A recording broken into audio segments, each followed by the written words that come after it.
Hello mga kainday, good evening. Another day, another vlog po tayo. While cooking tayo ng ating dinner. Ang dinner lang natin today ay fried milk fish, and then papartneran natin yan ng string beans adobo. Yan mga kainday.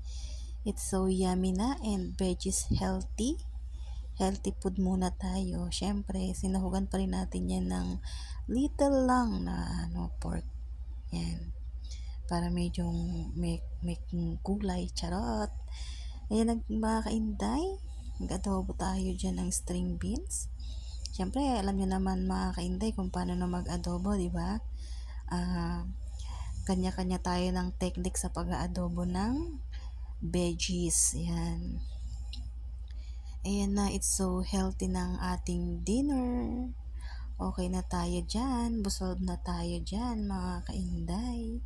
Done cooking na tayo. At let's eat together. It's so yummy na yan, mga kainday. Yan na ang ating dinner. Thank you for watching. Maraming salamat sa suporta.